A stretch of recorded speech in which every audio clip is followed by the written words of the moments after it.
So we just watched the trailer for Avengers Doomsday, and we were underwhelmed. No, we were just whelmed. Or just maybe lower whelmed.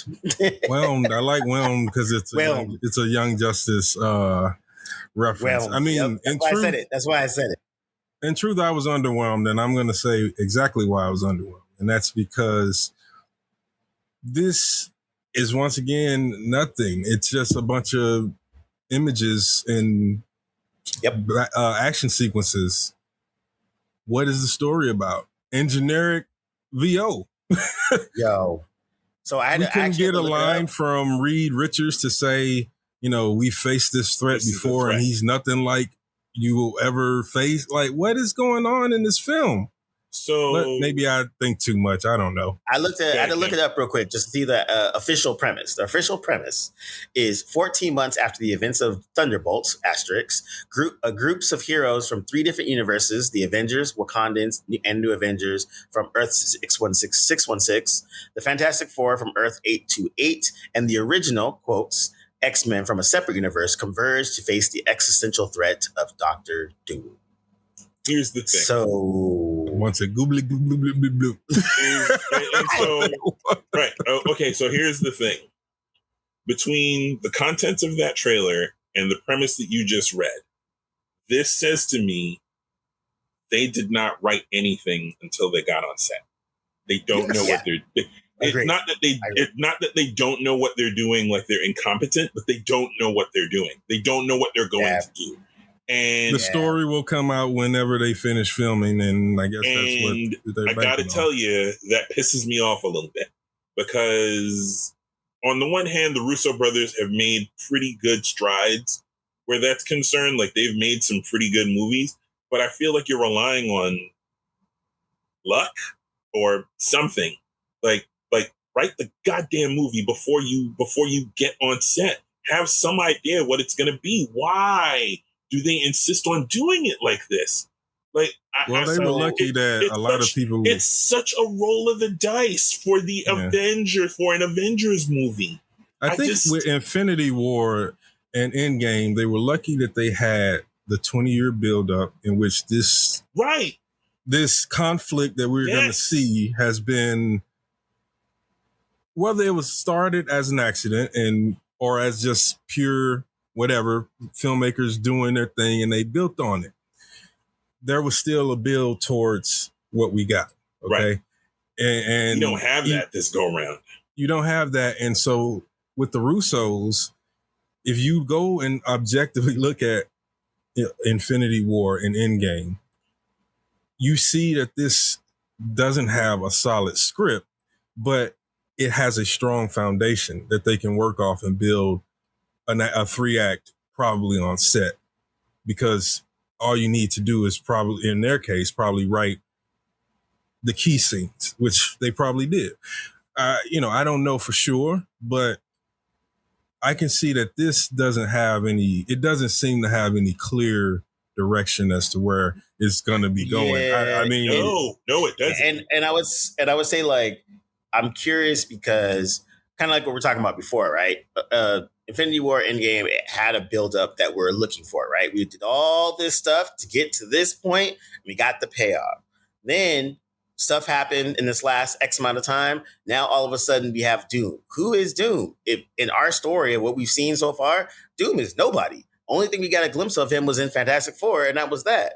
Then you have a lot of gobbledygook about RDJ coming back as Doom, which I thought was even, like D said, is even worse, because it would have been cool if it was like, oh, yo, Doom's gonna be played by Giancarlo, or he's gonna be played by blah blah blah blah. We'd be like, okay, this could be interesting. I want to see how they do it, or surprise the shit out of us. Because I think if you kept that secret and dropped on people in the movie theater that Robert Downey Jr. is Doom, that would have been a hell of a surprise.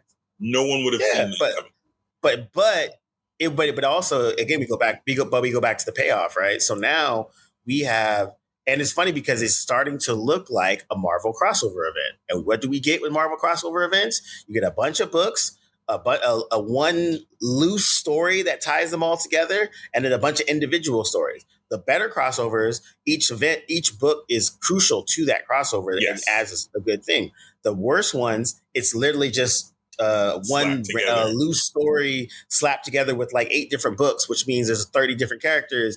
And so it's more of a cash grab, right? It's like, oh, I got to get all the books, I got to make sure I get this event, and there's 60 books. So as a collector, I want to collect all of them so I can read the whole story. After watching this, I was like, you're right. It was just a bunch of action sequences. It was a bunch of posing. It was a bunch of just like iconic and randomness, and then you're like, them using their powers. Everybody used their powers. That was what we saw. Everybody used their powers, and Thor gave a Captain America-esque speech, and then at the end we see him. And there's something about the way this is shot. It looks. I'm almost certain some of this is AI, man. Like it doesn't look crispy like it used to. The saturation is weird. Yeah. So. When you mentioned the crossover thing, I had a flashback to Onslaught. Onslaught made me stop reading comic books for about 10 years because it was easily one of the best crossover events I've ever read, right up until the last 2 pages. And it upset me to the point where even X-Men has been, like, I learned to reading. My mom would tell me turn off the TV and go read, and I grab an X-Men book. Like, not taught myself, but I practiced reading X-Men. And even that, I was like, I'm done. This is just a bridge too far. And but you're right though. So just to piggyback on your point about crossovers, like they I hope they don't. I hope this doesn't land the way that Onslaught landed for me, man. That's going to be really disappointing because if it does, I'm going to be done with the MCU, like permanent. Like, you got to really, really do a number to get me to the point where I'm done with something to that degree. Like 10 years, like somebody had to literally jam Civil War into my hands. Like, you have to read this in order to get me back into reading Marvel Comics.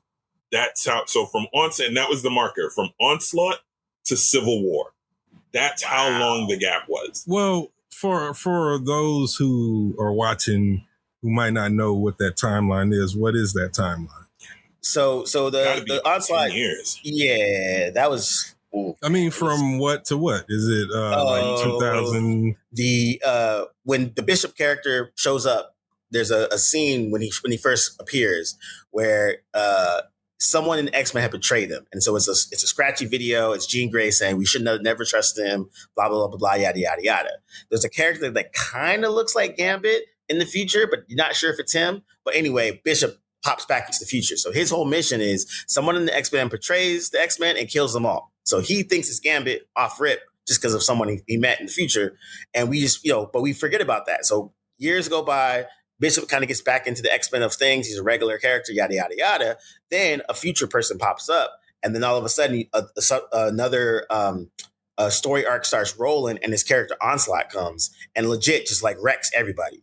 And Onslaught looks like this weird amalgamation of a couple different characters, but you're still not sure who this character is. So it's a pretty dope, involved character.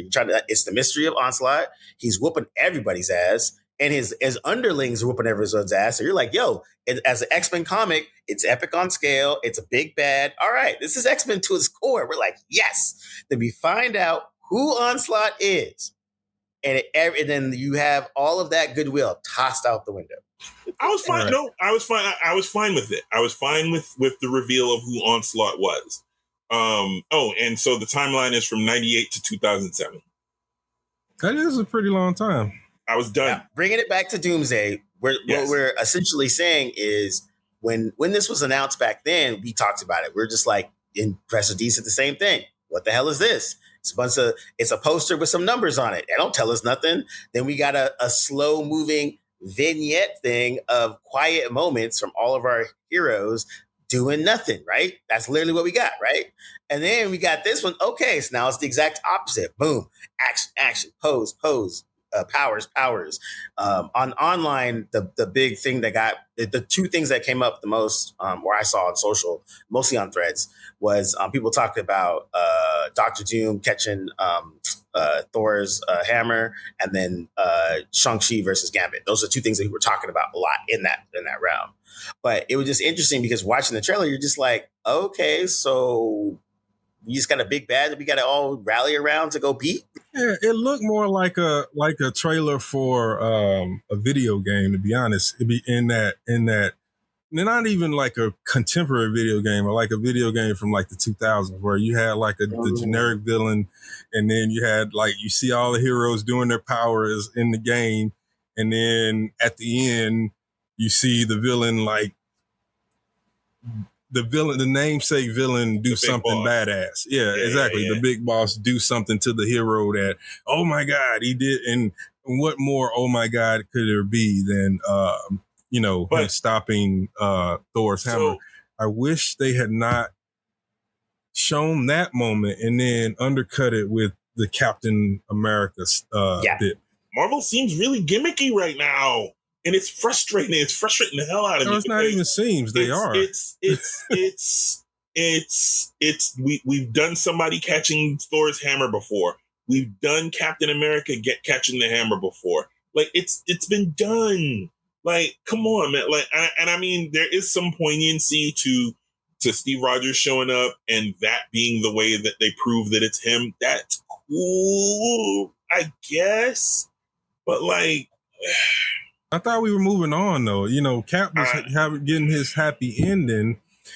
It just seems like the whole John, and this is the drama going back to when this was originally supposed to be Avengers Kang Dynasty, which is that whole blow up. And I wasn't too confident in who they had writing that movie because it was the same person that wrote Mortal Kombat, was it?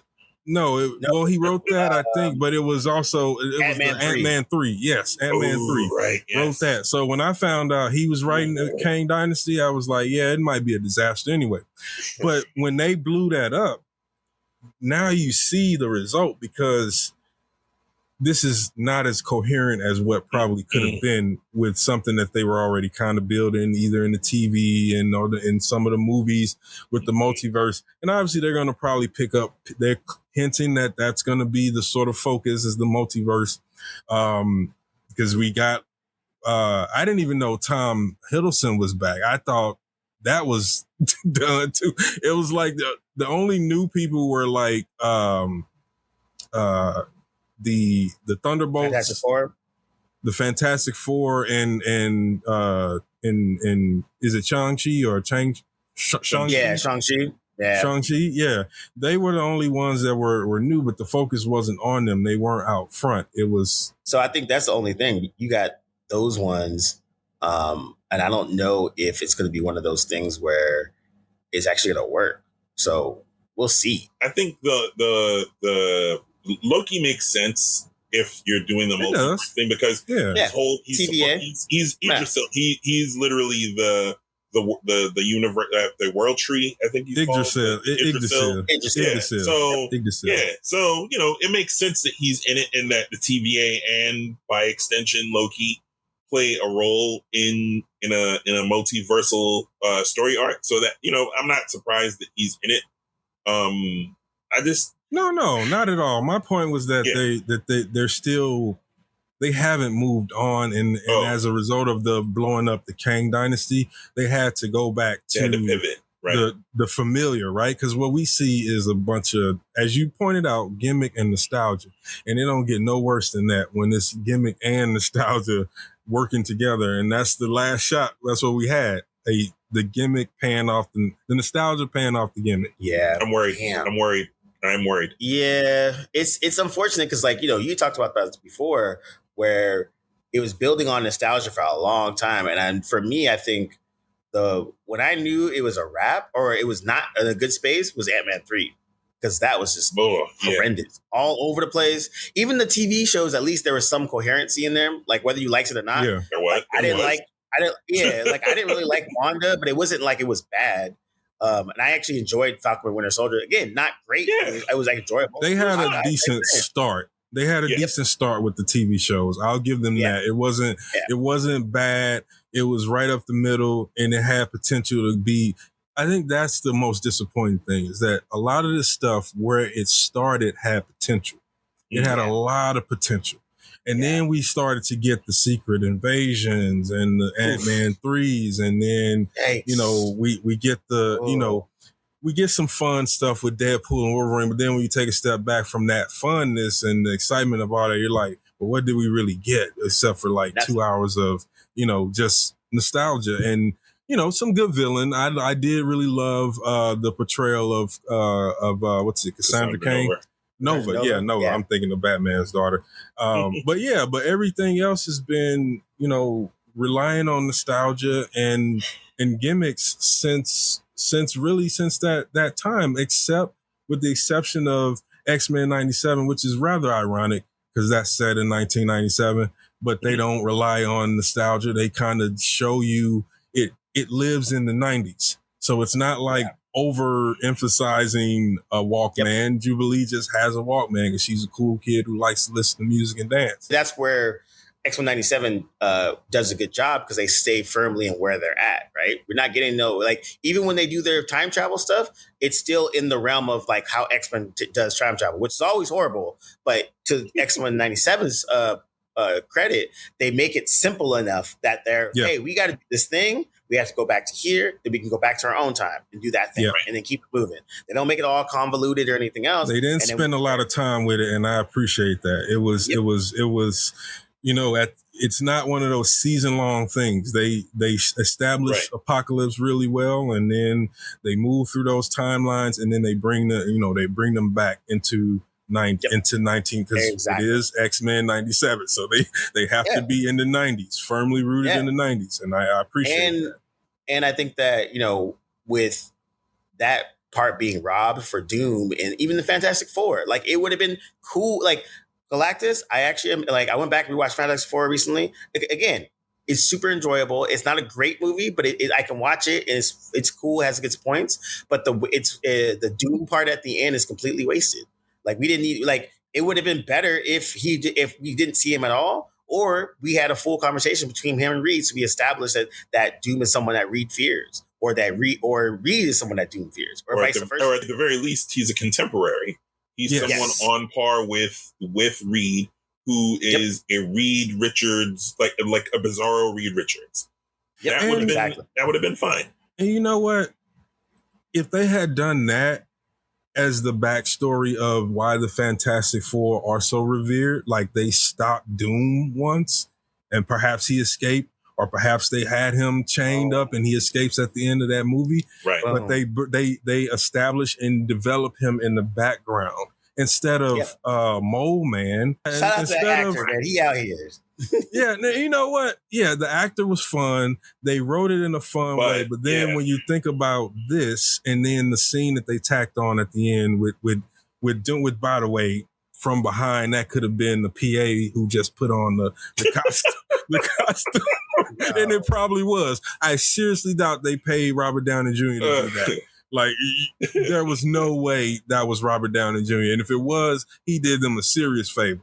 And therein lays another problem. They don't have someone who is sort of guiding all of this. There was a Joss Whedon. There was a James Gunn. There was someone who was like, all right, we're going to start here and we're going to end up here. And in between, a storyteller. Right. And so in between these, we're going to make this plot point, this plot point, this plot point, and we're going to seed these things that are going to be paid off in Avengers Doomsday and Avengers Secret Wars. Yeah. And because you've had none of that, the only mention of Doom that you get is, like you said, at the end of Fantastic Four, where, you know, he's having a pedophile moment with Franklin Richards, and that's kind of it. And you don't know anything about him. You don't. So now they're going to have to do the work to establish Doom. And, you know, it's probably going to be some deft storytelling like what they did with Thanos. Most likely. That's probably what they're going to do. Yeah. And to be fair, they handled that well. You know, they were like, yo, this is what, you know, he runs the backstory. You can hear them doing it now with the, he's 100%. already, they're already establishing that is the same MO with Infinity Wars. and we're not, and it's trailer. just not paid It's the off. same thing. And so because it's been done, that's the thing. There's too many things that have been done already that just in the trailer alone that I'm just like, I don't know.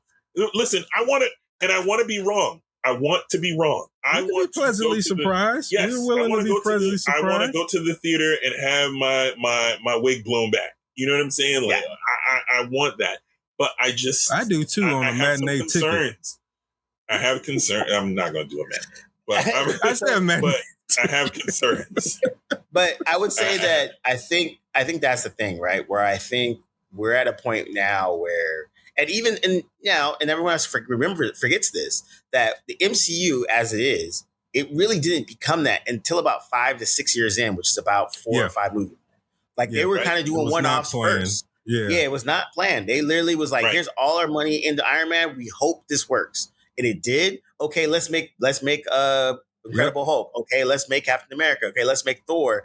Then they started to be like, okay, like how can we put this together? How can we do the Avengers? Yeah, right. Yeah, and because that was all they had at the time. And then 100%. You remember even say his name for me. I always say it wrong. Jon Favreau.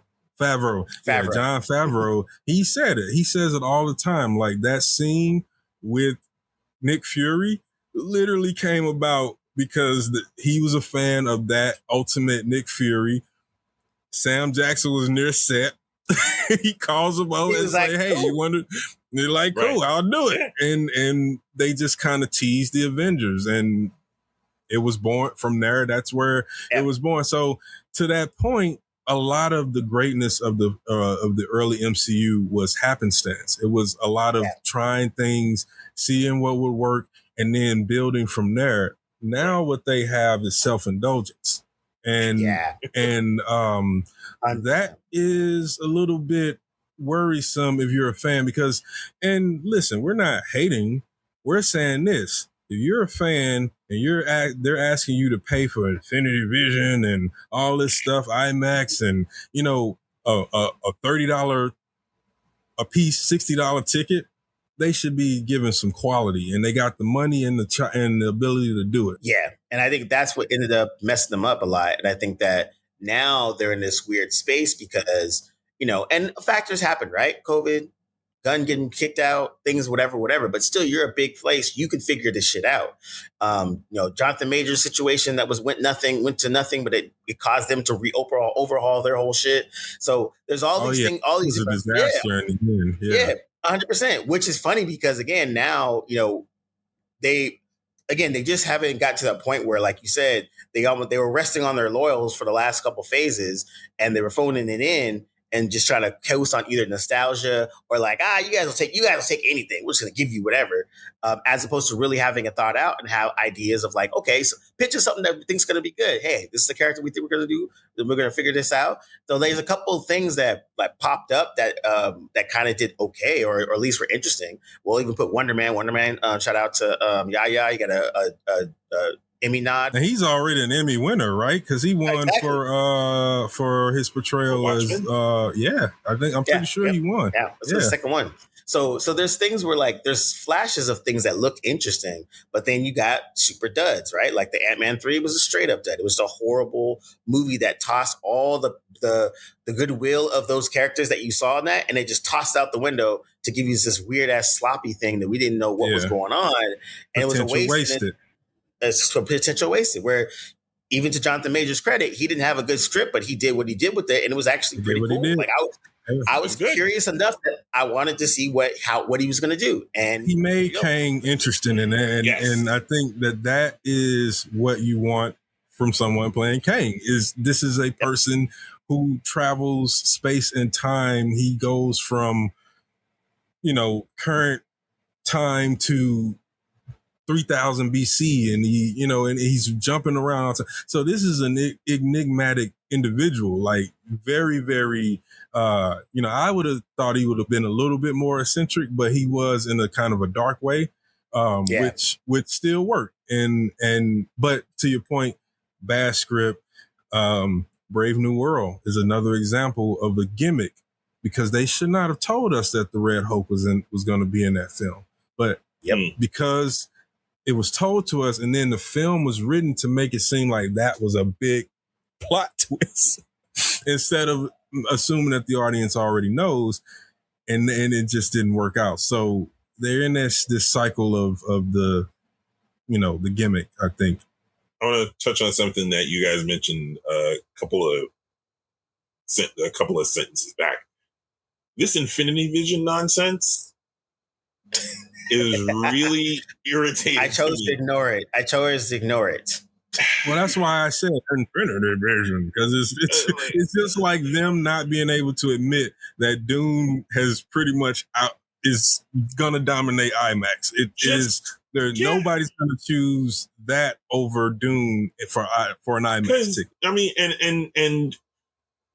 so the official line is Infinity Vision is a certification program launched by the Walt Disney Company for premium large format movie theaters.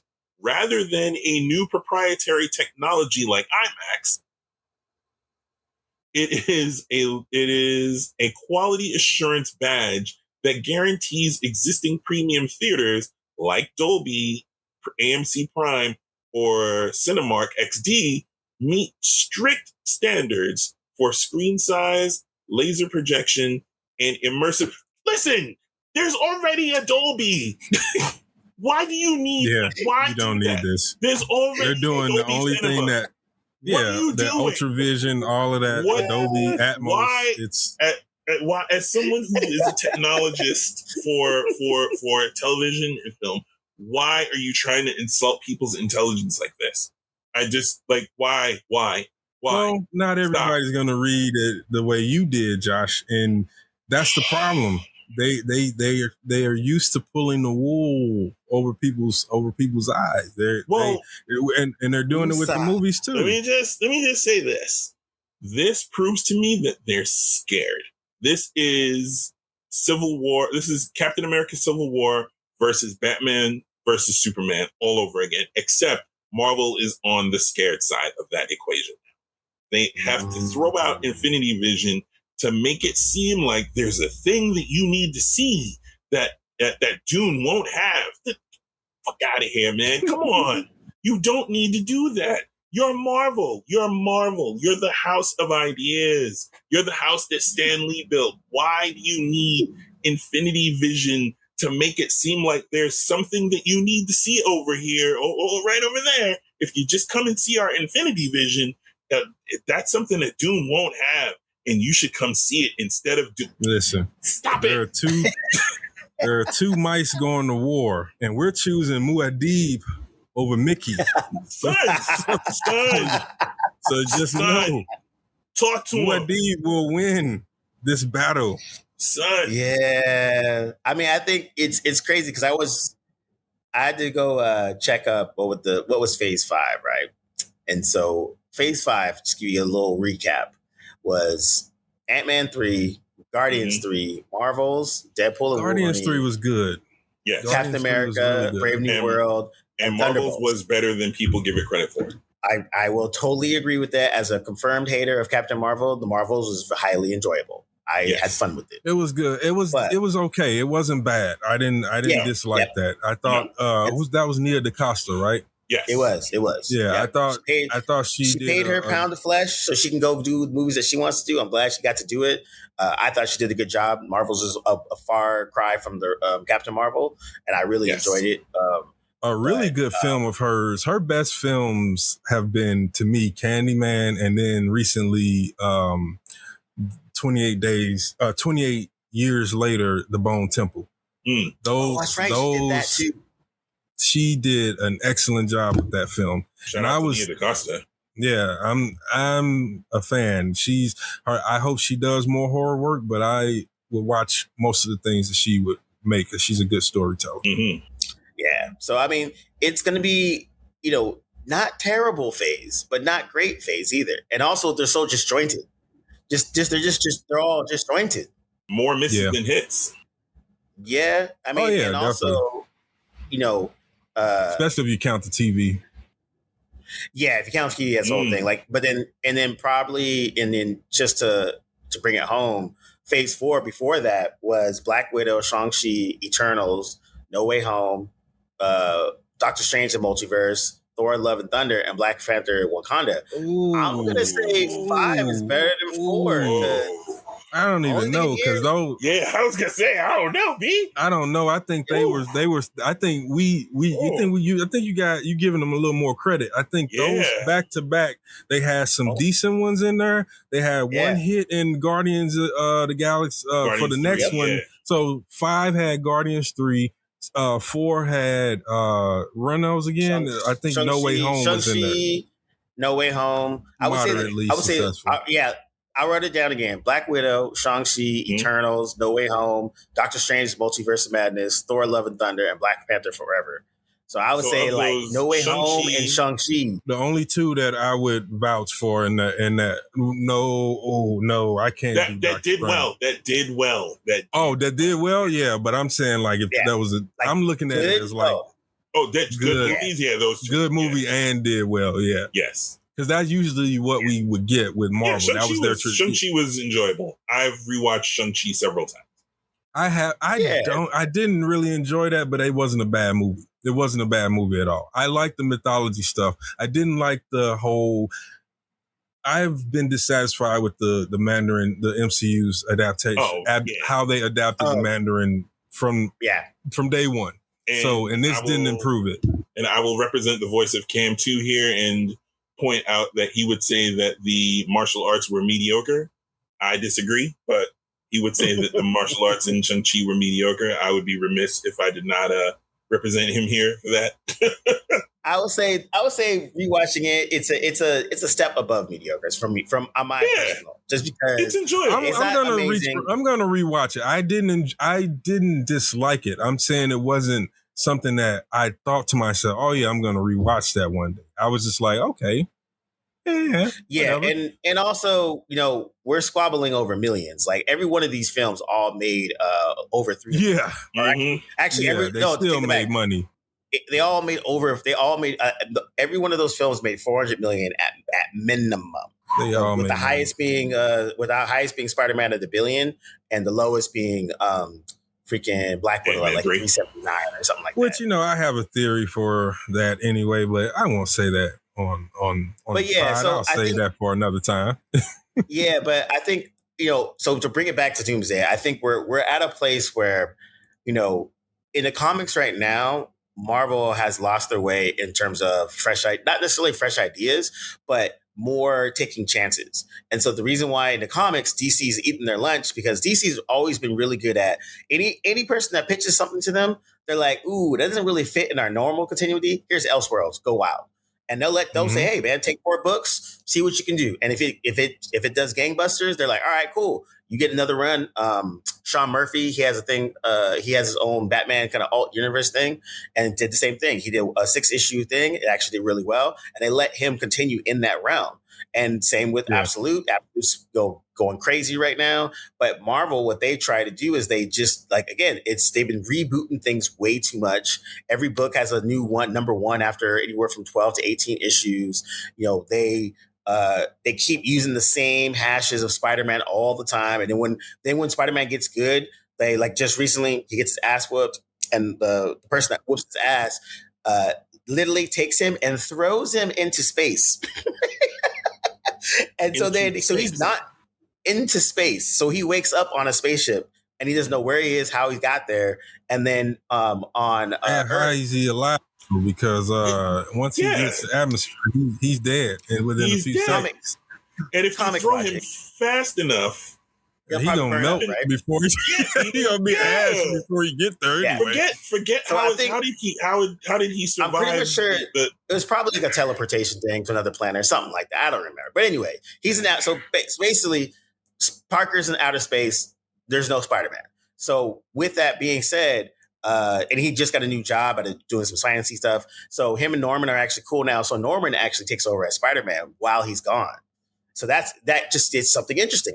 I've never seen it before, but it was Norman Osborn takes over as Spider-Man. Mm-hmm. When he does, and then Ben Reilly takes over. Where you're just like, why? And then Ben Reilly takes over as Parker, right? So Ben Reilly's beating Parker. Norman's being Spider-Man. For those who don't know, Ben Reilly's a Peter Parker clone. Is a clone. So they're filling in for Parker while he's in space. So I did not know that. Like, yeah, that's a whole other thing.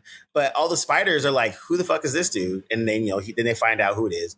So then you get to Parker, who's in space. He gets captured by some scientist that's like experiments on everything. One of the things he's been experimenting on, Rocket Raccoon. So him, Rocket, and Parker break out all the species and overtake the scientists, and then they start to think. So then it's basically Parker in space. And honestly, that was probably the most enjoyable Spider-Man story I've read in a long time, because it's a fish out of water story. He's still Parker, so he's trying to be like really nice and, hey, we shouldn't kill somebody. And Rocket's like, you're an idiot. You're worse than Peter's. That sounds like the writer had a fever dream, but it does sound like it came out interesting. Yeah. But to be fair, it made it fun, and it made it something different that's going on. And they always do. Anytime Peter Parker loses his way, they kind of fall back on the reliable, like, let's make him broke, let's throw him on the couch. He has a hot girlfriend like MJ, and it's like a lot of tropes that they just kind of keep staying. So but the issue overall is that Marvel tends to then make that the main continuity, right? Of each of it. And see, that's the problem. See, like what you were saying, like I'm looking at DC does their limited series well. So like Doomsday Clock, for example, Jeff Johns wrote Doomsday Clock, and it was a really good Watchmen, bringing in the Watchmen and DC characters for a great story. But it was one-off. It was a limited series. You haven't seen Dr. Manhattan in the main DC continuity, or Ozymandias, or and they haven't referenced them, Superman and Batman encountering them. So it works because of that. And I was going to say the same thing. Like, they did another book, and we're going off topics of comics, but they did a thing called Batman Offworld, and it was kind of the similar thing. Batman gets taken by some space bounty hunter that's not Lobo, and then he gets thrown into some prison, and then he gets his ass whooped. So he's like, I got to figure out how to beat this dude. So he keeps getting his ass whooped so he can learn how the person's fighting style. So it's still Batman, but it's Batman in space. But again, it does nothing to the continuity. He has his own things, like 6 issues. You get to see familiar DC aliens as well. Then he ends up becoming Batman in space now, because he doesn't take his mask off, and all the aliens are like, "What are you doing, dude? You're like the only human there." And so they make fun of him for that. But again, he still is Bats, but now he's in space. He liberates a planet and does World other War stuff. Batman. So so there's different things you can do.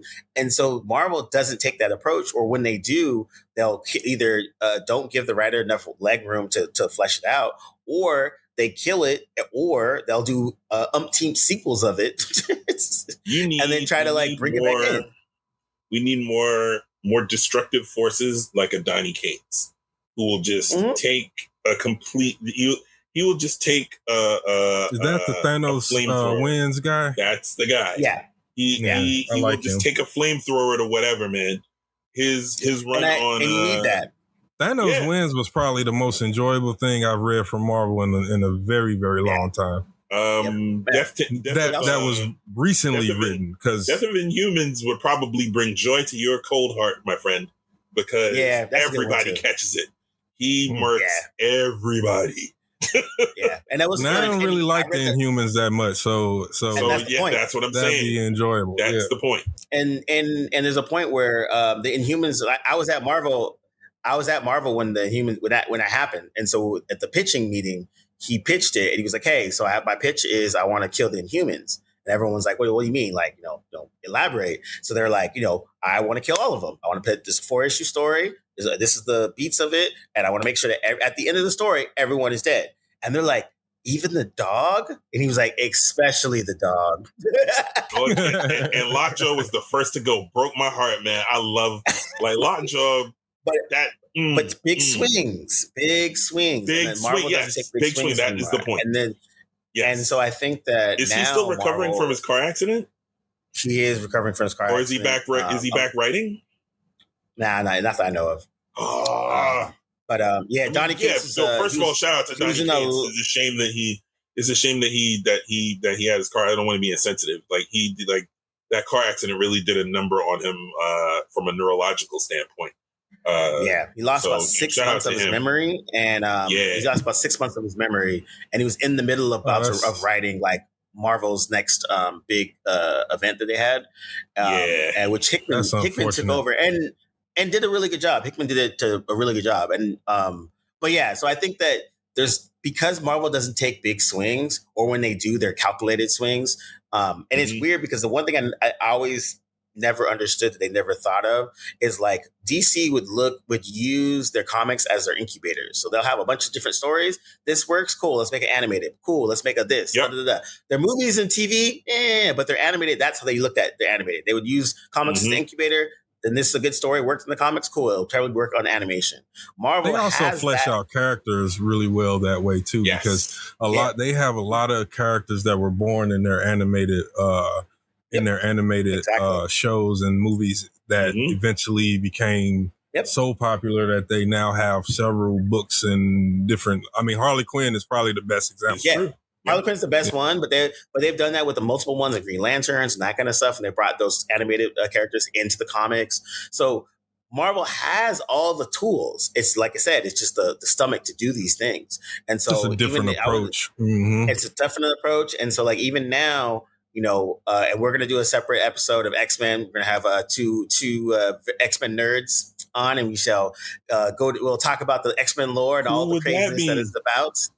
Who are you talking even about? Even though I probably know more because I've been reading more of the current stuff as well as the old stuff too. But anyways, I digress. But I think that Marvel they're not taking swings, and just like Dee said, they've been resting on their laurels and nostalgia for the last like two phases, and with mixed results. Like out of the movies that we named, only 3 to 4 of them are ones that we can say they're actually like good. The rest of them, they all made money, of course, but in terms of like, are they good, objectively good? And this will make money too. It's got people in it that we all like. We're all going to watch it. It's not like we're not. Yeah. I mean, for me, it just depends on how I'm going to pay for it, and that's a whole nother story. And by that, people I mean versus the movie or renting it when it comes on. And then a lot of those movies, like you said, like is it a premiere, is it a matinee, or is it streaming? And I think those are there's a lot of movies. I'll do premiere, but I mean, for most people, that's how they look at it, right? They'll look at a movie and they're like, yeah, and they wouldn't be wrong in this situation. And there's a trend for that, because think about Supergirl, think about Masters of the Universe. These are two films that relatively okay in the terms of the critic department, but they didn't make money. And they made money, but they didn't make back what was spent, or a third of what they spent, which is what determines if it was successful. So there's a trend right now. I think Marvel has to be careful for that. Not everybody is going to approach it in the same way that you guys who are longtime fans and, for better or worse, you like to see these things. Even if they do a bad job, you want to see the shot. You want to see the swing that they take, even if it isn't good. But they're not every swing, right? Exactly. If it's not a quality swing, thank you. But they are resting on the idea that is the mentality of every single movie ticket goer that's going to be wanting to see this film. And it's not like right now, I have no desire to go see this in the theaters. If they show me something that changes that, I'll be there. But right now, it's firmly in the, I think I'll get to it. Yeah, I'll get to it eventually. And if you guys see it in premiere and you're like, yo, you're totally wrong, it's a pleasant surprise. I trust you enough to where I'll be in there the next opportunity I get. But right now, it's not there for me. And I think I want to stress that point. We want to be wrong. Like, as much as we're lambasting this trailer and we're like, oh, this looks like whatever, and the phase 4 and phase 5, whatever. We don't want these things to be the way that they are. We want them to be good. We want to go see these things and come back with tongues wagging and just like, holy shit, we were wrong. Like, we would love nothing more than to be wrong. I want Infinity Vision to be the most amazing thing ever. I know it's not going to be. But I wrote to Marvel when I was a kid about Secret Wars. I wanted a Secret Wars animated series when Spider-Man and the Amazing Friends were still on television. I wrote to Stan's soapbox. That's how hardcore I wanted a Secret Wars, something not in the comic books, in some other medium. So there is a small part of my pea-brain 8-year-old mind that is hyped for Secret Wars. There's the adult part of me that sees what's happening right now and it's tempering all of that. And it's really heartbreaking. But we want it to be good. So don't mistake all this misanthropy for... They want it to be good. You want it to be good too. You don't want it to be bad. I'm indifferent. If it's good, I'm pleasantly surprised. If it's bad, I'm just like, hey, I knew it. No. I'm joking in terms of I don't want it to be bad.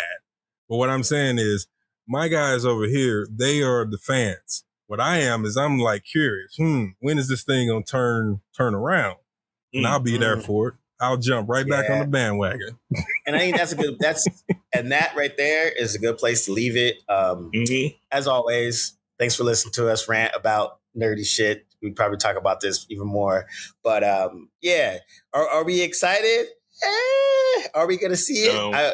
Two out of 3 of us will see it on day one. We'll all see it. We'll all see it, but at our own time. Eventually. I'm just gonna Dr. Manhattan it. It'll be a time at my choosing, and I'll be there watching Avengers Doomsday. You've already seen it, if that's the case. I probably have. Mm-hmm. And as you can see, my mood hasn't changed. So what does that tell you? What does that tell you? Well, once again, this is Blerdlines. Like, follow, subscribe, hit us up on the Discord, and we are out. Oh man, good stuff.